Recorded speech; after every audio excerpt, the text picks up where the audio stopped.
Hello guys, welcome to Breaker Pain Gaming, and for today's video I'm gonna tell you something about secrets behind the Ragnarok. So but in this video, first we will discuss the defense method.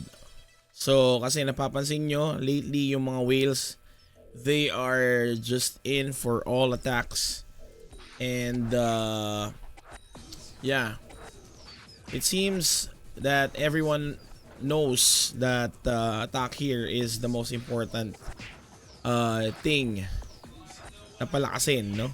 Kasi nga all the monsters, all the content, you really need to have high attack. And yun ang magiging part for you to be able to become strong here in the Ragnarok. Then again, there are other things you need to consider when it comes to strengthening your character. So hindi lang naman kasi PBM ang content ng the Ragnarok. So meron WoE and merong PvP. And of course, now we have the new events, which are the Demon Wars and the cross server battle brawl, or cross server PvP. So as I've experienced earlier sa cross PvP, marami talagang malalakas lalo na sa ibang server, and I think many of you have noticed that. So ano ba ang dapat nating gawin to counter those people na malalakas? So tatawagin natin tong content natin na to na the best defense is the best offense. Okay. So, I'm just gonna discuss kung anong cards ang mga dapat yung itabi for future proofing. Meaning to say, you will be able to use these cards in those contents and PBM contents as well, because these cards are really important and you must save this for future reference. Okay, number 1 on the list, how will you avoid damage from players or different characters? Kasi hindi naman pwedeng isa lang ang titira sa yung character. Like for example, you're gonna expect all of them are wizards. No, you will not expect that, because those people, I mean in PvP, WoE, and the new event, which is the Demon Wars, so there are several jobs to consider, and that is why I am here to help you guys.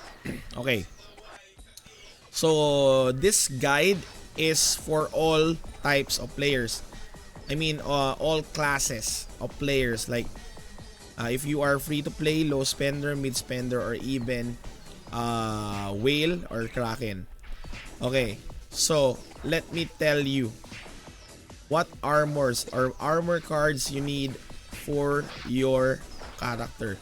So hindi naman kasi lagi lang tayong naka-opensa. We need defense for our character, for us to be able to avoid being targeted by players. Yan. So eto. Okay, let's start from the armor list, kasi I really start from armor, no? Kasi armor is one of the most important thing to consider when it comes to having defense against everyone, or player versus everyone, or PBE. So, okay, what is the best armor card na pwede nyong makuha or pwede nyong kunin, itabi in the future? Okay. So let's explore the armor cards. Hindi pa to kompleto kasi sa Taiwan server marami nang nadagdag. But then again, we will just base our review here, and I will just give you some content sa Taiwan para makita nyo lang yung sinasabi ko. Okay, first things first. If you are wondering what card you need, what is the main card you need for your armor? Okay, kailangan nyo talaga ng Angeling card. Angeling card is the best card na meron si the Ragnarok. Why? Because it changed your clothes or armor's attribute to Holy Element level 1. And take note that if you have 5 stars or 5 max tier of this card, you will be able to have level 2 holy armor. So what does it does? Okay, so anong pwede nitong magawa? Level 2 armor, Oathbreaker Pain, level 2 holy armor. Napakahirap makuha niyang angeling card na yan at napakamahal sa market. Yes, you need to consider the elemental table, okay? Elemental table.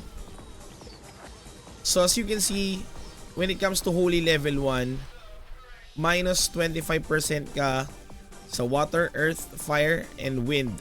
Water, earth, fire, wind, and poison included. But and of course minus 50% to holy. And you have increased 25% damage on shadow elements, no? So ito medyo masakit sa iyo yung bawas ng shadow element. But take note, in PvP walang shadow damage, okay? So wala tayong i-expect na shadow element anytime soon. Kasi wala pa naman dark attribute weapon. Okay, so kapag nakuha natin yung level 2 holy element, it will just give you lang naman 50% reduction to water, earth, fire, and wind, and poison of course, and plus 75% defense against holy. But you will have 50% increase damage from shadow, and ghost damage will be reduced to 50% as well, and you will have increased damage versus undead. So undead and shadow, ito lang naman yung dapat mong katakutan, pero sa monsters lang to.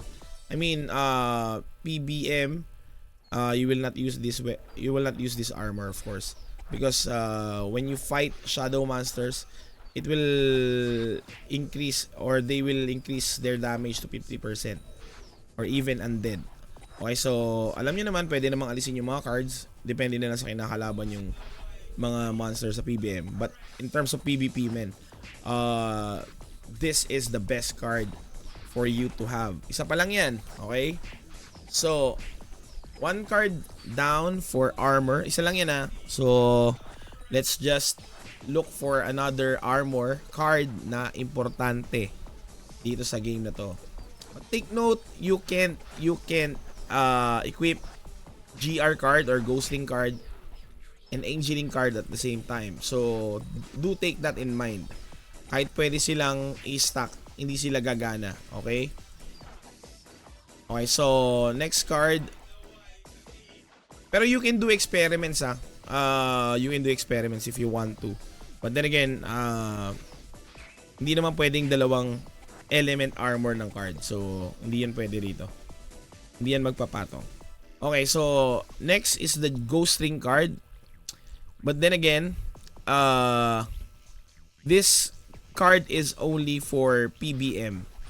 Okay? So it will also give you ghost property element level 2. So ano ba nagagawa ng ghost property element level 2? Ghost element level 2. So sa neutral damage, mahina na yung neutral damage sa'yo. It will be reduced to 75%. And poison property minus 25% on ghost level 2. So mas maganda pa rin talaga ang angeling card, and it's a bang for the buck. Okay, so next card, pupunta tayo sa shield card. Okay, shield card muna tayo kasi sa armor wala pa masyadong i-discuss dito, kasi nga yun lang talaga pinakamagandang card sa armor. Sa battery kasi, when you want to have shadow card level 2, ito medyo affordable for F2P. So ito yung isang alternative kung hindi nyo kaya bumili ng angeling card na full tier. Kuha na lang kayo ng battery card. Why? Kasi ang shadow level 2, it gives you 25% damage reduction against all elements din as well. And yung poison, medyo pinabaksak pa niya lalo na 75%. So alternative for for Angeling card para sa mga F2P players will be the Battery Max Tier. Okay, Battery Max Tier, Holy Elements lang ang kalaban nyo rito. Medyo masakit sa inyo ang bawas ng mga Priest and Monk, lalo na yung mga Holy Light type. And this will be devastating if patamaan kayo ng mga Holy Light, Magnus Exorcismus, or even Heal. So medyo yun lang ang kahinaan ng card na to. So, pero pwede nyo naman mapabaksak tong Holy Element damage. Kasi may mga Holy Resistance enchant naman. Ang problema lang, syempre, reduced pa din or increased pa rin yung damage ng mga Holy sa inyo. But then again, you will have 25% deduction from all elements, and poison property will be reduced up to 75%. So, maganda rin ang full tier ng battery card if you are free to play or low spender. Kasi yung battery card mura lang naman sa market yan, and pwede nyong i-farm yung card. Kasi meron namang F2A card, so mas madali yung habulin. Sa level 100 lang naman mapafarm yun. And yun lang naman yung gagawin nyo for you to be able to farm battery card. Okay, next card. Actually, marami pang cards tayong pwedeng i-discuss sa armor. Kaya lang, yun lang muna yung mga pinaka-importante as of this moment. Kasi para bumilis tayo. Kasi yung mga Evil Druid, undead to. So, ito, mahalaga rin to. Kaya lang, future update na to, guys. Kung ayaw nyo ma-frost, ito lang naman yung gamitin nyo. Full star preview, level 2, undead din, of course. But then again, holy damage pa rin, masakit yun. Kaya, mag-ingat pa rin kayo sa paggamit ng undead. Hindi nga lang kayo mapofrost doon. Hindi rin kayo ma-stone. Okay. Next card, shield card muna tayo. Secondary weapon. So the most important card for you to have in terms of PvP is Tearfing card or the Ogre Tooth card. Because on max tier, it will give you 10% damage reduction to medium sized enemies. Okay, so you can equip 2 of this, so that will give you 20%. Plus the SP card, which I have discussed on our old video. So hanapin nyo na lang dun yung SP card kung hindi pa kayo aware sa SP card. So the max tier, it will give you 20% additional damage reduction sa medium sized enemies plus 10% yung sinabi ko dun sa video na yon. Okay, so total damage reduction from medium sized enemies is 40%. Okay, wala pang Tara Frag. Take note, wala pang Tara Frag dito. So, thinking na 4 slots lang tayo for free to play and low spender, you can equip 1 SP card, Ogre Tooth plus 2 Ogre Tooth max tier. And the next card will be the Horn card. Horn card will give you 15% reduced damage sa long range, no? So for ito naman, depensa nyo naman against sa Hunter. So may depensa kayo sa Hunter, meron pa kayong in general na medium sized by 40%. So ito, napakaganda, napakalaking tulong ng 40% in terms of damage reduction sa PvP lalo. Kasi ang mga players or characters natin ay medium sized, kaya gagana ang Ogre Tooth card even sa players. Okay? So yun ang kailangan nyo. Ogre Tooth, dalawang Ogre Tooth na normal max tier plus 1 SP card, and Horn card max tier para sa 15% damage reduction against long range. So F2B cards lang to, madali lang to ma-farm kung magtsatsaga kayo, but it will take you around months or half a year for you to be able to max tier this. Hindi ko lang alam kung gaano kayo aabutin, pero it will be hard if you are not pay to win. But then again, it is attainable and it is achievable. Okay? Kasi kung pwede nyo pagsikapan ang pagpa-farm ng cards. So let's not talk about the GTB card because this only reduced this will only give you magic reduction plus 15%. And mahal ang GTB card. And even pay-to-win players can max this out. Alam na natin yan. Engineering card, may possibility pa na i-max tier. I mean, mas logical or mas practical na i-5 star ang engineering card as to compare sa Thief Bug or sa Golden Thief Bug card. Kasi it does 15% MDef reduction is not that good or not that what do you call this one? Not that practical due to the fact that magic can be penetrated. May magic penetration kasi dito sa larong to. Okay, next on the list. Dako naman tayo sa accessory cards. Accessory cards, number 1, if you want defense, go for alligator card. Alligator card, you can equip 4 of this, for 2 for each accessory. Dalawa sa kada isang accessory. So what it gives you is incoming range physical damage reduction plus 9%. So 36% in total plus the horn card. So it will give you 54%. And I think that's quite a lot, no? So malaking kabawasan 'yon, no? No. 36 pala 'yon, 36. 51%. 51% damage reduction against long range. So achievable to because this is only E-card. Achievable to, guys. And wala tayong ibang reason para hindi natin maabot to. So iwas na kayo sa hunter. Bawas na yon because of the long range. Anti-long range damage, you have 50%. So kung damage nila 10,000, magiging ano na lang yan, 5k na lang per hit. Okay, next card for accessory.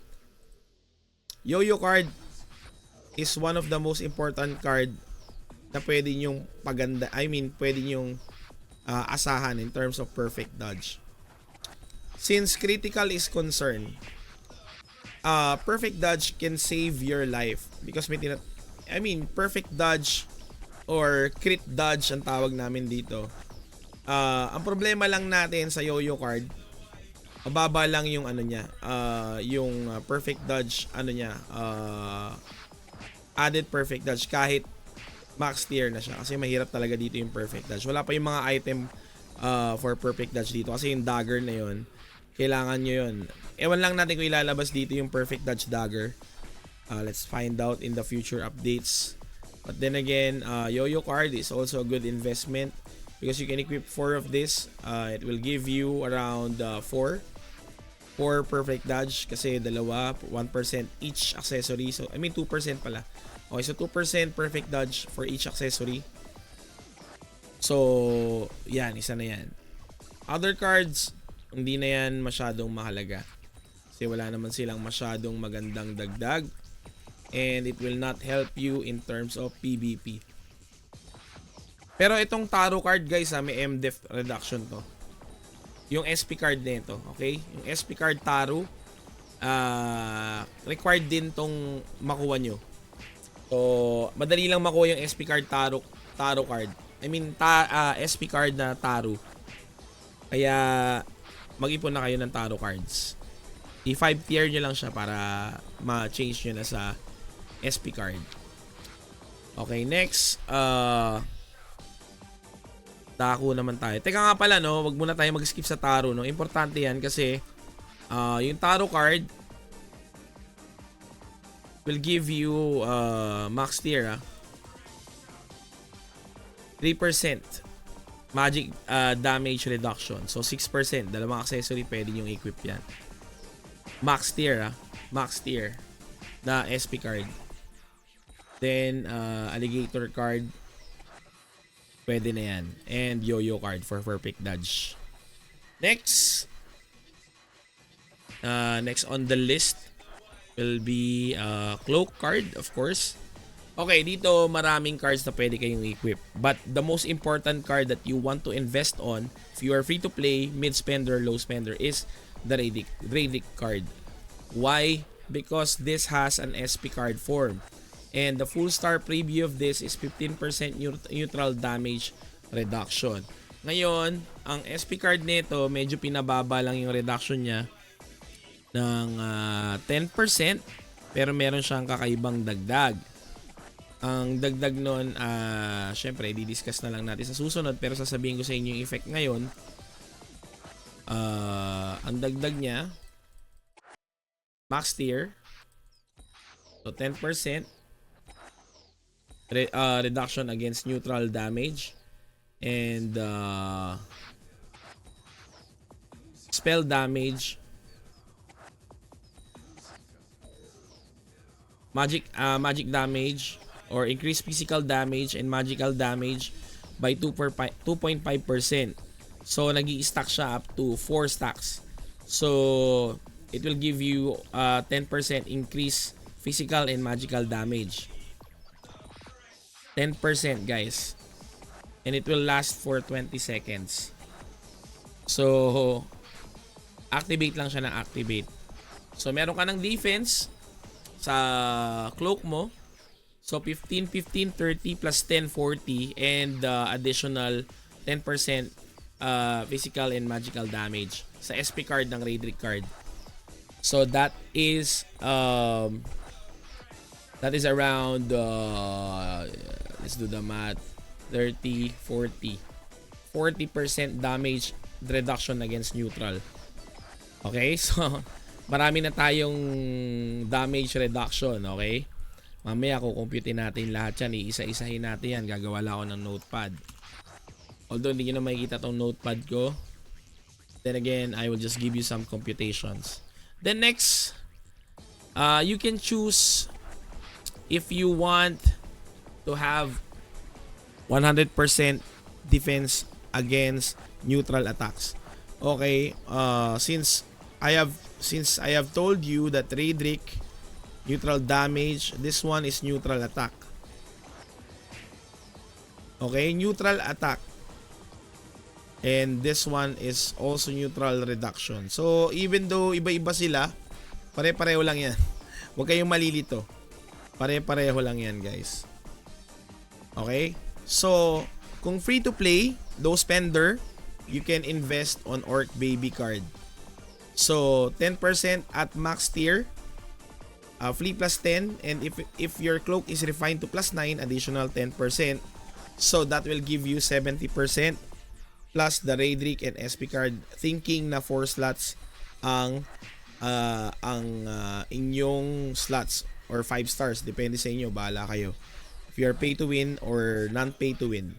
Okay, but if you are pay to win, invest on Deviling card because it will easily give you 50% damage reduction from neutral damage, but add 10%. Yung penalty naman ng Deviling card dito sa TRO hindi ganun kasakit as to compare sa original, which will give you 50% more damage on elements. Okay? So Deviling card is also a good investment. Even though level 1 lang siya, okay na. But if you have the fund, go for Deviling max tier kasi no additional damage taken from incoming neutral attack.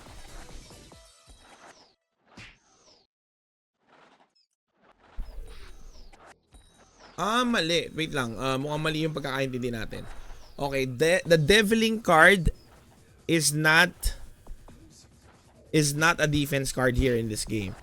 So it tells us that it adds 50% damage taken for incoming neutral attack but add 10% bonus damage. Okay, so hindi nyo ito magagamit. Ito, maganda lang yung Deviling card if you are a glass cannon character. So hindi to. This is not for defense. So go for Ragnarok and Orc Baby card sa inyong mga cloaks. So scratch natin yung Deviling, okay? So iba pala dito yung effect nito. So hindi ito yung original effect nito sa Ragnarok. Iniba nila tong Deviling card. Okay, so doon pa rin kasi ako nakapako eh. So dito lang tayo, neutral reduction and neutral damage reduction sa Orc Baby and Ragnarok card. So max tier nito, Orc Baby, thinking na plus 9 yung inyong garment. Achievable naman sa F2P yung plus 9. So 20% plus 2 Raid Rick card max tier plus... Ay, mali pala. Isa lang pala pwede Raid Rick. Okay, cut natin yun. So, 20% plus 15%, 35% plus Raid Rick card SP, 45% damage reduction against neutral element. So, malaking bagay na yung 45%. Okay na yun, guys. Wala nang problema yun. Next, nasira tayo doon sa deviling, ah. Ibang effect.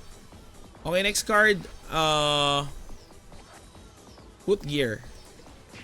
Sa Footgear, eto medyo may debatable to. Kasi sa mga cards na meron dito sa Footgear, Wild Rose lang yung nakikita ko na isa sa mga pwedeng makatulong sa atin. But thief job lang siya if you want to have perfect dodge. So alternatively, you can use any cards that you want sa inyong shoes. Pero pinakamaganda, I would suggest Pharaoh card, Amon-Ra card pala. As it gives you all stats plus 1 and Kyrie Elyson level 1. Yan, okay. Kahit level 1 lang yan, okay na yan. Then, aside from that, wala na. Sa shoes. Wala pa sa ngayon kasi mga luma. Kasi sa Taiwan, marami nang pinagbago. Okay, so, marami na nadagdag sa Taiwan. Wala kayong magagamit dito aside from Amon-Ra card. And Moonlight Flower for M-Speed. Kaso, we are talking about defense, kaya Amon-Ra tayo. Kasi ito, mga bonus damage against certain types to eh. And ito, reflect naman against magic damage. 1%. Pwede rin to, pwede rin kayo mag-cut on 9 tails para makapag-reflect kayo ng 5%. Pwede nyo i-combo sa, sa Amon-Ra. So, cut on 9 tail max tier plus level 1 Amon-Ra. Kung dalawa, equip nyo na max tier na cut on 9 tails, so that's 10%. Mare-reflect nyo yung magic ng kalaban nyo. Yan, baka hindi nila alam yan. So, mababalik nyo sa kanila. Kung wizard sila, balik ang damage sa kanila ng 10%. 10% chance to reflect their magic damage. So, yan. Ay, hindi na siya magic. Okay, so reflects, hindi, tama. Reflects 5% of magic damage taken. So, 10%. Okay. Wala na. Aside from that. So, ang setup nyo, isang Amon-Ra sa BIP 3, libre to. Tapos, dalawang Cat o 9 Tails Max Tier. Okay, next. For armor, okay na. Sa Cloak, okay na tayo. Accessory, okay na. Headgears naman tayo ngayon. Headgears, maraming cards na nagbago sa Taiwan or maraming dinagdag. But solely focus on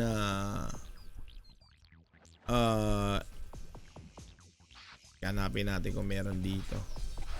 Or Hero, I think, for stun resist, lalo na kung may mga Whitesmith kayong kalaban. And may Kiel na pala rito. So, napakaganda ng Kiel. And I think Orc Hero for stun. Kung ayaw nyo ma-stun kasi in the future marami ng characters ang pwedeng makapag-stun sa inyo. And pwede kayong ma-root. So aside from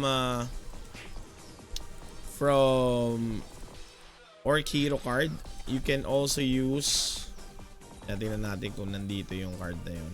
Wala eh.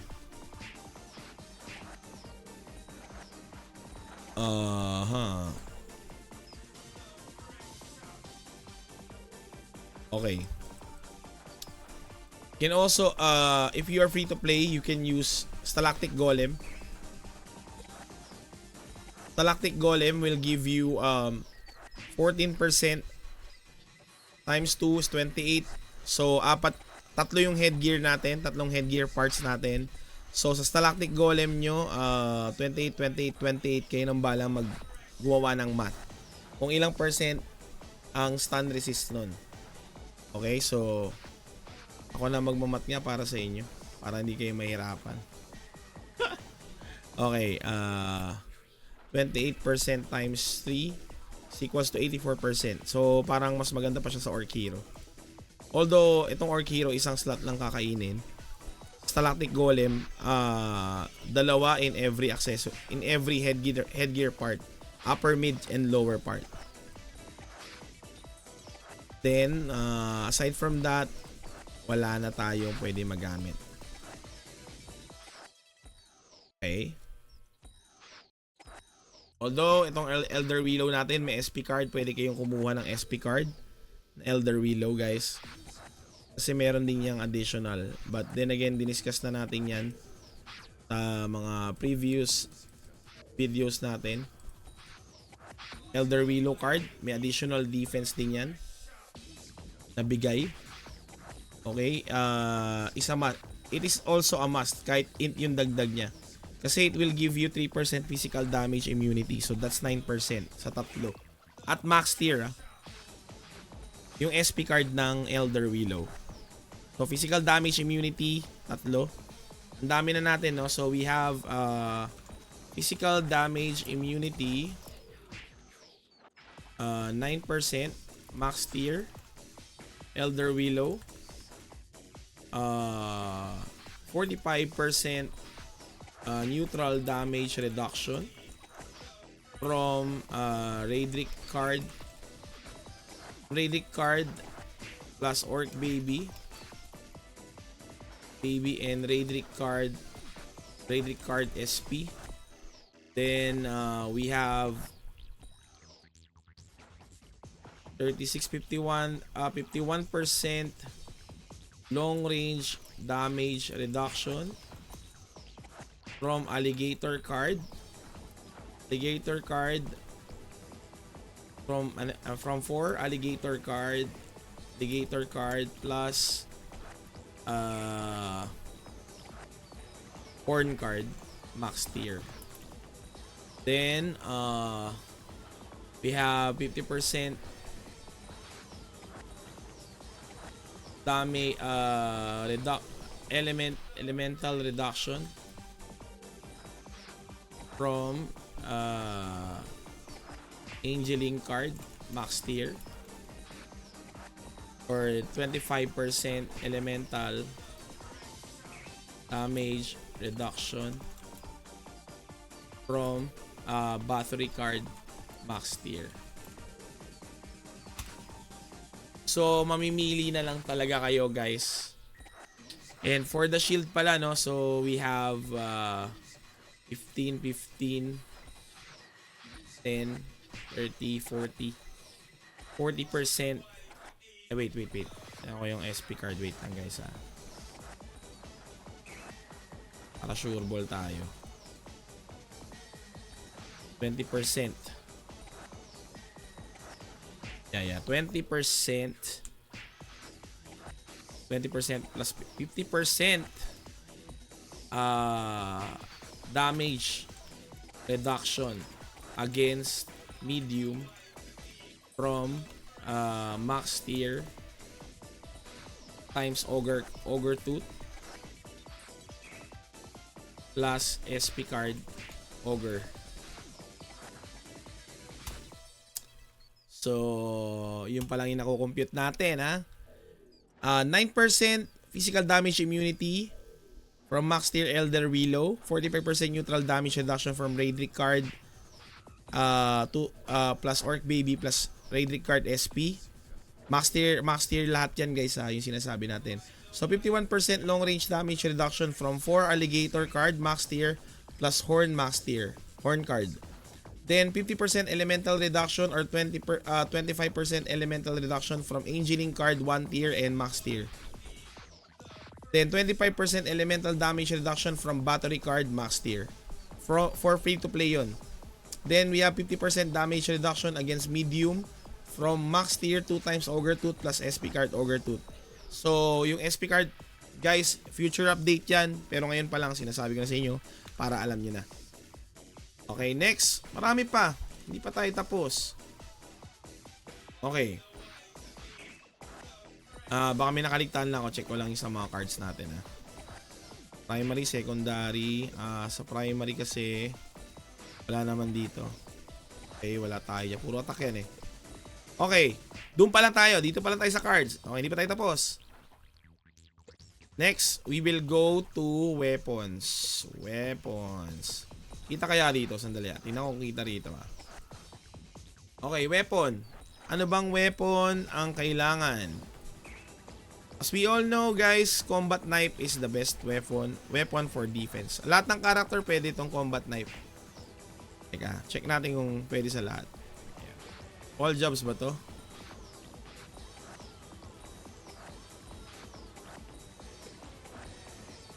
Combat knife. Hindi, tingnan lang natin sa market. Combat knife, all. Swordsman, mage, archer, merchant, hunt, thief job. Okay? So ano nagagawa ng combat knife? Combat knife at +9. So demi-human monsters incoming damage reduction +5%.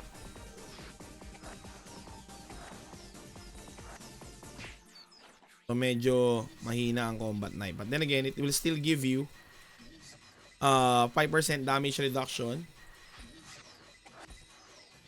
5% damage reduction from demi-human at +9. Okay. So, at +9 meron pa kayong demi-human damage reduction dito. So, yun. Then meron akong secret weapon. Naku po, baka magmahal.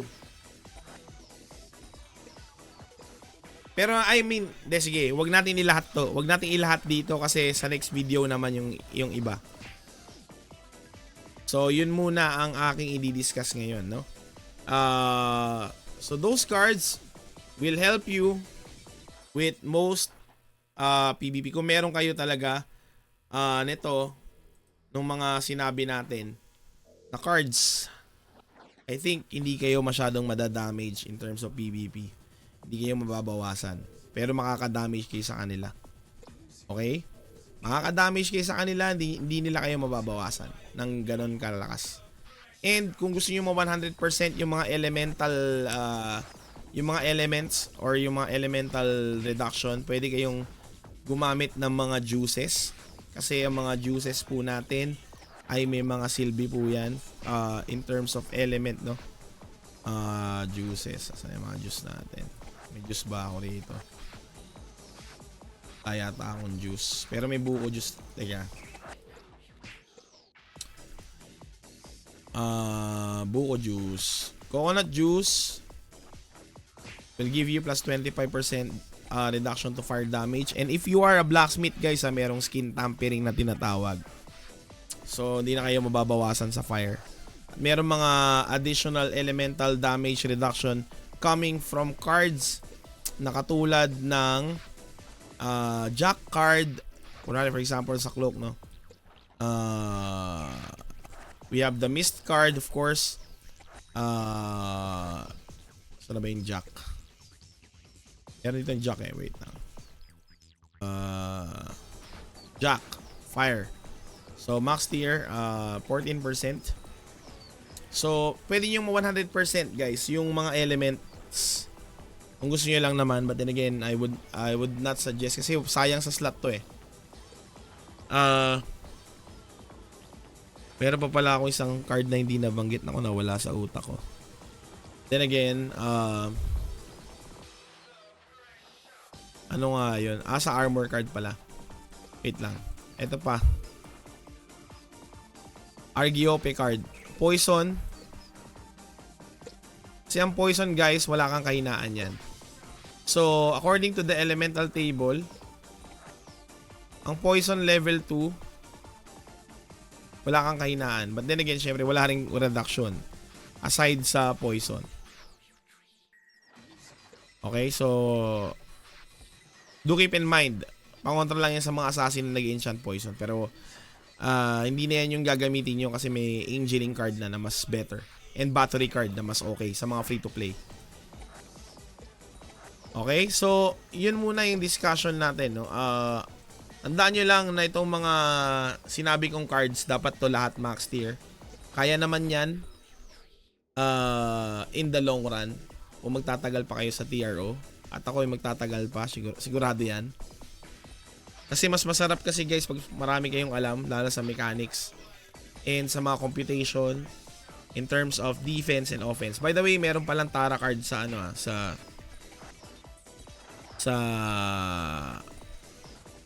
Taiwan server. Kasi sa ano wala eh. Wala pang Tara card sa server natin. Pero dito meron, guys. I think meron. Teka, check ko nga kung meron sa atin. Alam ko there is a Tara frog. Tingnan lang natin kung meron nga rito. Card synthesis. Tara frog card. Is it live here? Parang wala. May headset yun eh. Wala pa yata rito. Wala pa. Wala pang Tara frog card. S-card lang yan, guys. Ayun. So, walang Tara frog. Tara. Wala pa. Pero sa Taiwan, merong Tara frog card, guys. Just gonna check lang.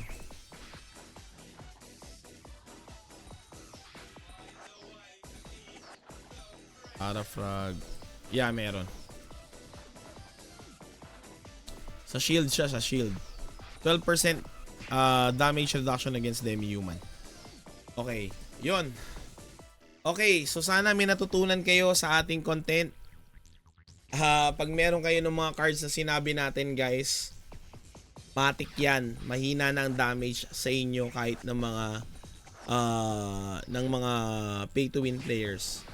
At meron pa pala akong hindi na-add. Pero sa susunod na yon, ibang discussion naman yon. So, I really hope you guys learn something on this content. And sana naituro ko naman sa inyo siguro na maayos at na-explain ko naman siguro sa inyo na maayos yung mga dapat yung malaman with regards to size reduction, elemental damage reduction, racial damage reduction, and yun nga, size, race, element. Okay? So maraming salamat, guys, and if you like this video, sana mag-subscribe kayo at mag-like lang kayo sa video and share this video sa mga kakilala nyo para malaman din nila at matutunan nila yung mga defensive cards na kailangan nilang ipunin dito sa The Ragnarok. So thank you, guys, and see you again on our next content. Bye bye.